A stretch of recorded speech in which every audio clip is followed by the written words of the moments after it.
Hello students, आज हम पढ़ेंगे इकोनॉमिक्स चैप्टर 5 में एवरेज वेरिएबल कॉस्ट का कंसेप्ट। एवरेज मतलब it is always divided by the units of production. ठीक है, तो वेरिएबल कॉस्ट है, इसलिए यहाँ पे उसकी फॉर्मूला कैसे आएगी? Total variable cost of a firm divided by total units produced, we get average variable cost. Average variable cost is the variable cost per unit of output, क्योंकि हम इसको टोटल कॉस्ट को किससे डिवाइड करते हैं? Total units के साथ, total production units के साथ। तो एवरेज वेरिएबल कॉस्ट क्या आएगी? Variable cost per unit of output. This concept is useful in taking a decision regarding continuing production, increasing production और closing down। तो हमें प्रोडक्शन कंटिन्यू रखना है, बंद कर देना है, या फिर बढ़ाना है, या फिर घटाना है, क्या करना है? To find out this cost formula is on page 52। तो फॉर्मूला यहाँ दी गई है। ठीक है, ये फॉर्मूला आपको याद रखनी है। Average variable cost is equal to total variable cost divide by total production units of production. ठीक है, तो AVC इसका शॉर्ट फॉर्म सबका ले लिया है, स्टार्टिंग के इनिशियल्स लिए हैं। AVC is equal to TVC divide by TP, जहाँ पे AVC है एवरेज वेरिएबल कॉस्ट, TVC है टोटल वेरिएबल कॉस्ट और TP है टोटल प्रोडक्शन। जिस तरह से हमने एवरेज फिक्स कॉस्ट देखा, उसी तरह से एवरेज वेरिएबल कॉस्ट है।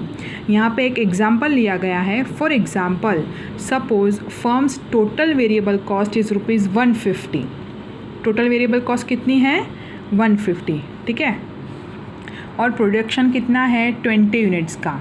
तो average variable cost per unit is equal to 150 divide by 20, तो ₹7.5 जो आई वो क्या होगी? एवरेज वेरिएबल कॉस्ट, यानी कि variable cost per unit of output. तो यहाँ पे आगे एक्सप्लेनेशन दिया गया है, as output increases average variable cost also increases. ठीक है, अगर प्रोडक्शन हम बढ़ाएंगे तो वेरिएबल कॉस्ट भी बढ़ेगा। Initially with the increase in production average variable cost decreases, क्योंकि नया नया है, नया रॉ मटेरियल है। ठीक है, तो स्टार्टिंग में जैसे जैसे होगा वैसे एवरेज वेरिएबल कॉस्ट कम होगा, then it become minimum, and after that with the increase in production average variable cost also increases.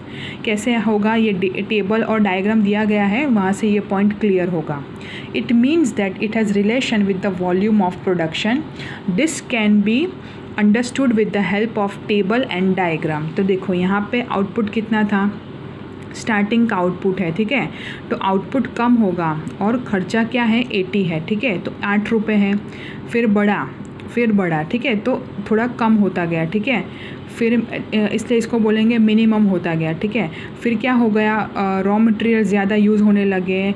ठीक है, फिर रॉ मटेरियल्स अगर महंगे पड़ रहे हैं, या फिर लेबर ज़्यादा यूज़ हो रहा है, फ्यूल ज़्यादा यूज़ हो रहा है, तो हमारा खर्चा ज़्यादा होगा as compare to production. Production इतना नहीं मिल रहा है, एफिशिएंसी नहीं आ रही है, स्क्रैप वेस्टेज ज़्यादा हो रहा है। ठीक है, और कुछ ट्रायल्स कंडक्ट हो रहे हैं, तो उसमें खर्चा तो बढ़ ही रहा है। प्रोडक्शन सामने कंसिस्टेंसी लेवल पे आ रहा है, तो हमारा वेरिएबल कॉस्ट है वो इनिशियली तो हाई होगा, फिर थोड़ा मिनिमम हो जाएगा, और उसके बाद जिस तरह से मशीन्स पुराने होते जाएंगे, ठीक है, तो उसी तरह से वेरिएबल कॉस्ट भी हमारा बढ़ता जाएगा। तो पहले था वो ज़्यादा था, या अभी इन दोनों को ही प्लॉट किया है।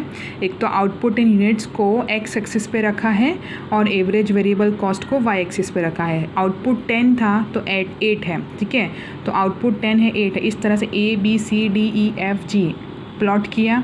यहाँ पे आउटपुट दिखा दिया है, यहाँ पे average variable cost in per unit in rupees दिखाया गया है।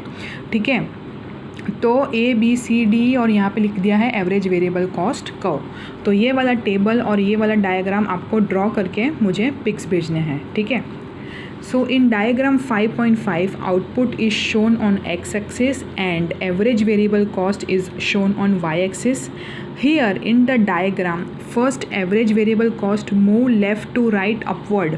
ठीक है, लेफ़्ट से राइट जा रहा है, अपवर्ड टू डाउनवर्ड जा रहा है। पहले ऊपर था, फिर नीचे आ गया, मीन्स नेगेटिव स्लोप। ठीक है, ऊपर से नीचे आ रहा है तो नेगेटिव स्लोप कर्व हुआ, which indicates that in beginning as output increases average variable cost decreases, but after the production of 30 units के बाद वो फिर से राइज हो रहा है एवरेज वेरिएबल कॉस्ट। तो average variable cost is in increasing trend, तो फिर से बढ़ गया। तो because in the beginning increasing return to scale and afterward decreasing return to scales law में अप्लाई। तो मैंने जैसे बोला मशीन पुराना हो गया, ठीक है, फिर रॉ मटेरियल्स का कॉस्ट बढ़ जाता है, रॉ मटेरियल ज़्यादा यूज़ होने लगता है, मशीन अगर बिगड़ जाता है, मशीन थोड़ा पुराना हो जाता है तो वो रॉ मटेरियल्स ज़्यादा यूज़ करता है। तो इसलिए ऐसे बहुत सारे कारण होते हैं जिससे हमारा वेरिएबल कॉस्ट जो है जितना हम ज़्यादा प्रोड्यूस करेंगे तो खर्चा ज़्यादा आएगा हमारा, ठीक है। तो एवरेज कॉस्ट देखेंगे आप concept. Average cost is also known as average total cost. जिस तरह टोटल कॉस्ट का कंसेप्ट है, टोटल कॉस्ट क्या था, total fix cost plus total variable cost, उसी तरह से एवरेज टोटल कॉस्ट जो है, एवरेज कॉस्ट है, वो भी दोनों का टोटल है, एवरेज फिक्स कॉस्ट और एवरेज वेरिएबल कॉस्ट। तो average cost is cost per unit of production, total cost per unit of production. Average cost is found out by dividing total cost by total units of production. Total cost is a sum of total fixed cost and total variable cost. Therefore total fixed cost plus total variable cost is divided by production units. We get average cost, ठीक है। आप average cost को total cost divide by total units of production भी रख सकते हो, या फिर आपका जो एवरेज फिक्स कॉस्ट आया, एवरेज वेरिएबल कॉस्ट आया, उन दोनों का टोटल भी कर सकते हो, ठीक है। तो एवरेज टोटल कॉस्ट होगा is equal to total cost, क्योंकि हमें टोटल में फिक्स्ड और वेरिएबल दोनों रखना है, डिवाइड बाय टोटल प्रोडक्शन। और ये जनरली एवरेज फिक्स कॉस्ट और एवरेज वेरिएबल कॉस्ट का टोटल आएगा, पर यूनिट में आएगा, ठीक है। तो एवरेज कॉस्ट है total cost divide by total units, total production units of production, और एवरेज कॉस्ट देखो यहाँ पे और लिखा गया है। अब fix cost as a total plus variable cost, वही टोटल कॉस्ट होगा divide by total production units of production. तो एवरेज कॉस्ट इनका इनिशियल्स ले लिया, total cost divide by total production, average cost, total production. अब हम एग्जाम्पल लेंगे। Trends of a firm are as below. Production in units मतलब P 1 to 7, total cost इतना है, एवरेज कॉस्ट इतना है, ठीक है। 9 डिवाइड बाई 1, ये कहाँ से आया, 9 divide by 1, 16 divide by 2, 21 divide by 3, 28 divide by 4, 40 divide by 5, 54 divide by 6 और 70 डिवाइड बाई 7, ठीक है। तो इस तरह से एवरेज कॉस्ट पर यूनिट आया, average total cost per unit. As the level of output increases, output धीरे धीरे बढ़ रहा है, ठीक है। तो द टोटल कॉस्ट राइजेस, ठीक है। 8 है, sorry total cost 9, 16, 21, 28 total cost बढ़ रहा है, ठीक है। But initially the average cost falls, then remains constant and subsequently rises. If such a trend of average cost is plotted, the average for the following diagram is obtained. देखो पहले 9 है, फिर कम हो गया, फिर कांस्टेंट रहता है 7, फिर वापस बढ़ने लगा, ठीक है।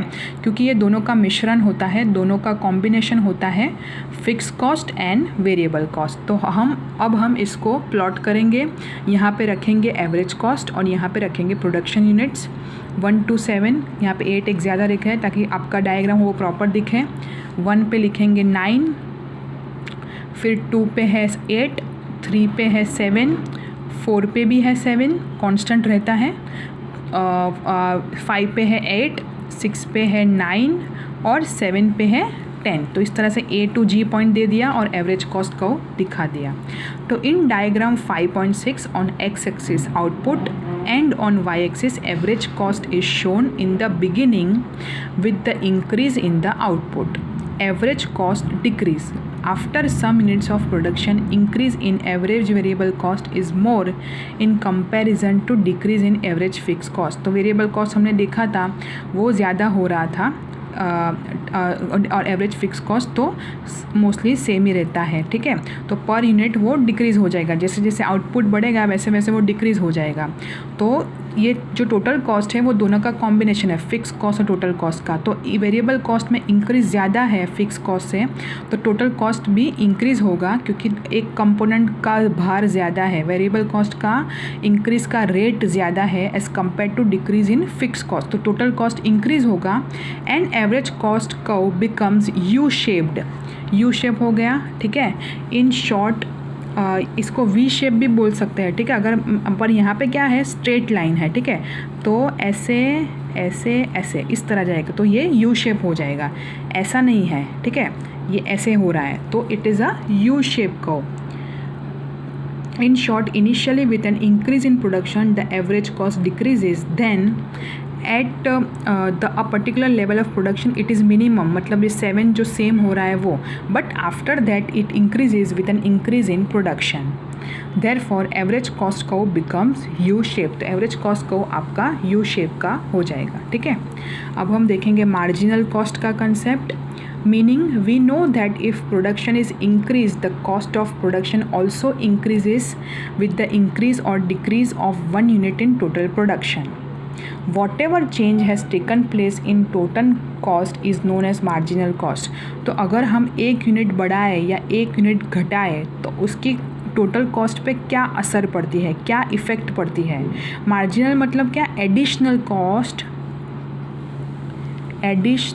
कॉस्ट जो होती है किसकी वजह से, आइदर इंक्रीज और decrease in 1 unit of production, ठीक है। अगर हम 1 यूनिट भी कम या ज़्यादा करें तो उससे टोटल कॉस्ट में क्या फ़र्क आती है, तो वो जो डिफरेंशियल कॉस्ट है इसको हम डिफरेंशियल कॉस्ट भी बोल सकते हैं, एडिशनल कॉस्ट भी बोल सकते हैं।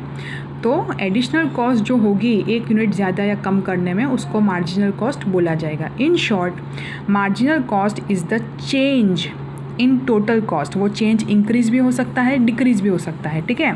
चेंज बहुत इंपॉर्टेंट है, change in total cost when an additional unit of output is produce, ठीक है।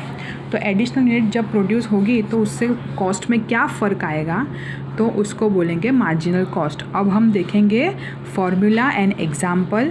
Bye the difference of n units of production cost and n-1 units of production cost we find out marginal cost. n मतलब क्या, जो original था वो, और n-1 मतलब क्या, मैंने 1 यूनिट कम कर दिया। n जो है वो आपका ओरिजिनल आउटपुट हम बोलेंगे, आपका ओरिजिनली क्या था, और n-1 मतलब क्या, मैंने 1 यूनिट डिक्रीज़ कर दिया, ठीक है।